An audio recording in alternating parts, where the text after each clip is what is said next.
Isang maulan na araw mga kabokals. Yan, may papakita lang ako sa inyo mga kabokals. Doon po sa mga dati na sa channel ko, nasa baybayan po yung paggawa namin ng aking kulungan ng baboy. Ito ating kulungan ng baboy. Ayan, nasundan nyo po. Dito po sa ilalim ng kulungan na to ay Poso Negro mga kabokal. Yan, sa ilalim po ng kulungan na yan, yung buo na yan ay Poso Negro po yan. Pero ang ginawa po namin Poso Negro dito, yung mismong butas po malalim, malaki, pero wala po siyang asintada, wala po asintada sa gilid. Yan. Ito yung kanal natin, yan pa rin yun. Yan, pakita ko lang sa inyo mga kabokals kung paano gagana. Yan pa rin yung kanal, pababa yan. So instead na lalabas dito, kasi nga ang plano dito sana magpoposo negro dito sa labas, kaya dito may labasan sana. Kaya lang ang mangyayari niyan, bubutas na tayo dito, PVC mga kabokals dito, hindi nakatutok doon, diretso doon sa butas. So ayan ayan po yung na-accomplish nilang butas. Ano ba to? Hanggang dibdib ni Kuya Natoy. Hanggang dibdib ni Kuya Natoy. And then ayan, may mga labi pa. Hindi ko pinasagad sa asintada natin. Hindi natin pinasagad.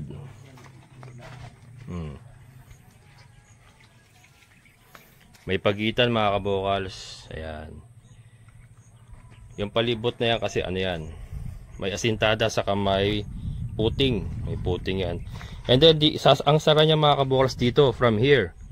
Ito na magiging sara niyan, nakapantay dito. Ayun, kasi ayan, flooring na natin yan flooring. So pag pinantay natin yan, oh. Kita niyo ba? Can you see the look? So ito sahig to. Yan, sahig yan. Flooring yan. Ang mangyari niya, magbabakal tayo. Papakapitin natin dito, ito mga bakal. Nakaklam yan, ikaklam natin ganyan yan sa mga bakal. Tapos saka natin po flooringan. So yung flooring magsisilbi na rin pong takip ng ating Poso Negro. Flooring yan, no? Flooring, diretso dun, flooring yan. Pero dito magbabakal tayo, pero doon baka graba na lang tayo doon. Kasi nga, ito lang naman yung kailangan natin bakalan, gawa ng butas eh. Ngayon, pag umapaw na yung mismong butas na yan, may excess pa naman tayo rito. May excess pa tayong konti na nakahalo blocks. Ayan, mga kabokals. Okay, so alright. So, ayan na.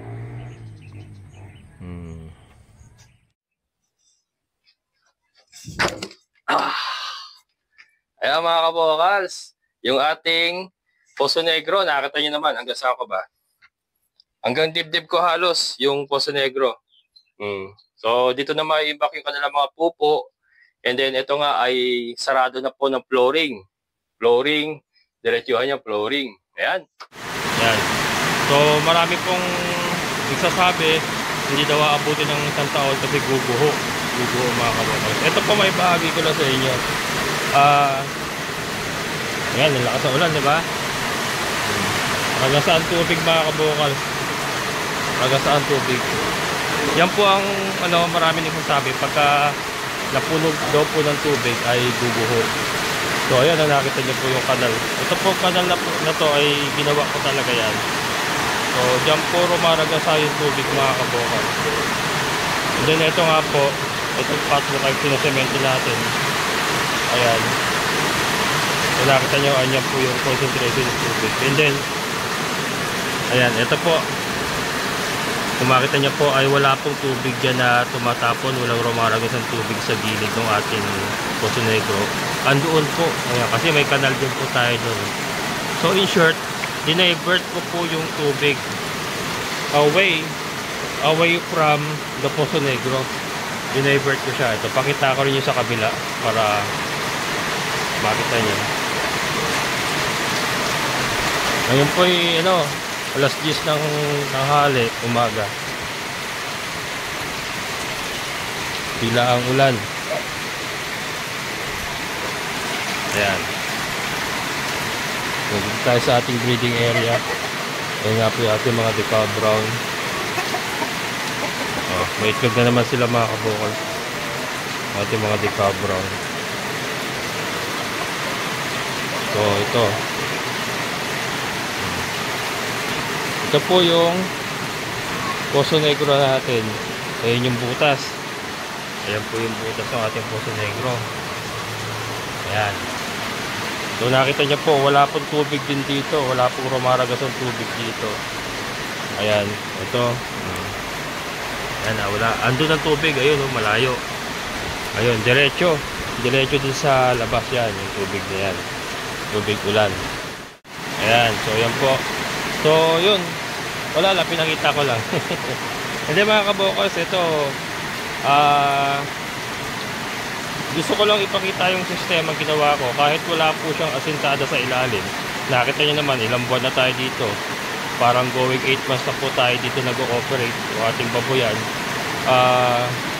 Still standing po siya. Wala po tayo nakikitang anumang guho o anumang butas na kung saan lumulusot ang tubig papunta sa Poso Negro natin. Wala pong damage yung ating kulungan, ang ating Poso Negro, at patuloy pa po natin nagagamit yung ating kulungan. Diba?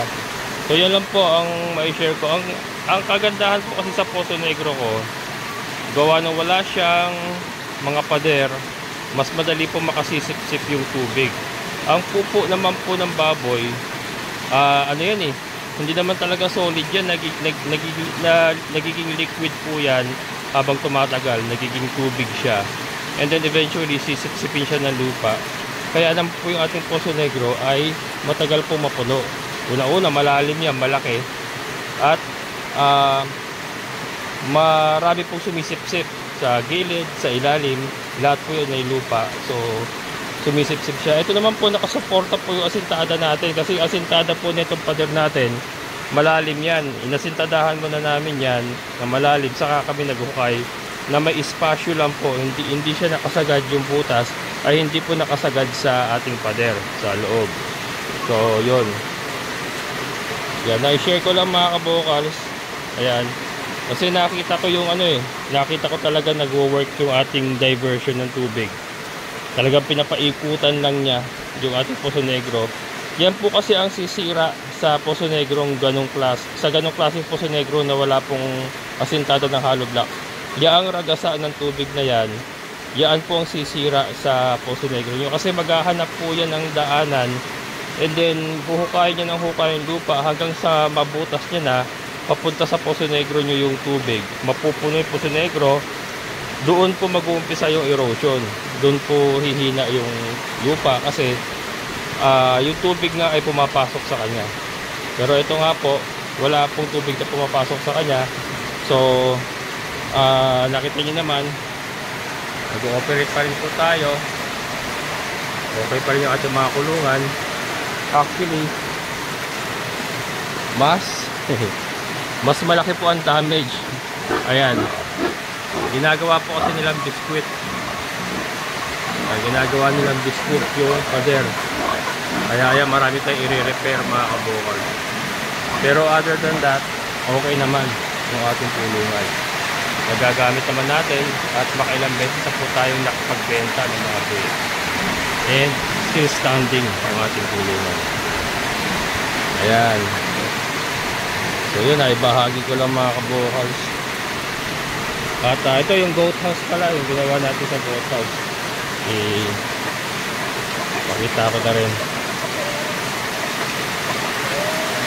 Lakas sa ulan.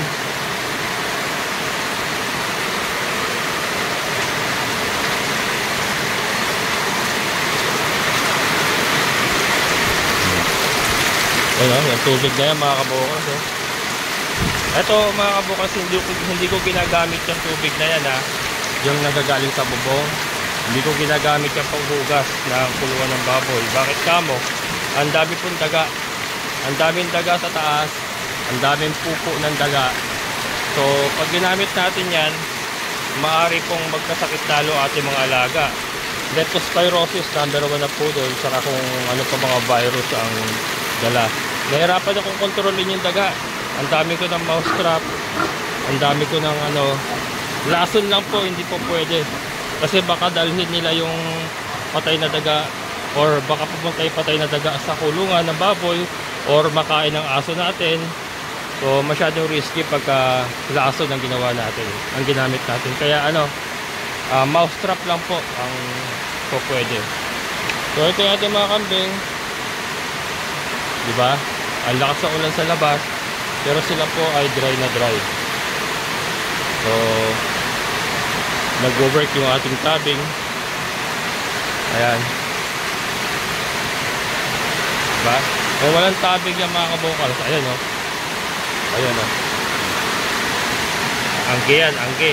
So kung wala ito, kung wala itong tabing, yung angge na yan, papasok yan dito sa buong kulungan.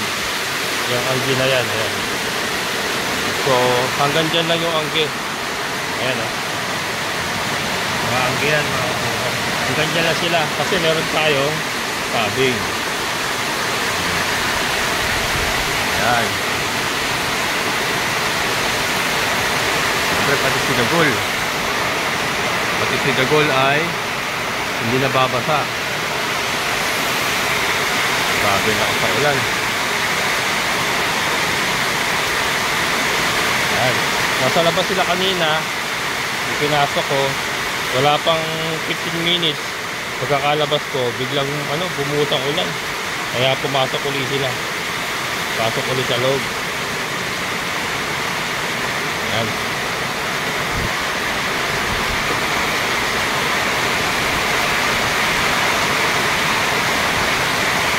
Kawawa naman yung kambing ko, no? Kita niyo ba mga kabukal? Ay, grabe, kawawa. So, kino kaya kambing yan? Hindi ko kilala yan eh. Kasali mga kabukal. Kawawa naman. Sa ulanan. Ayan.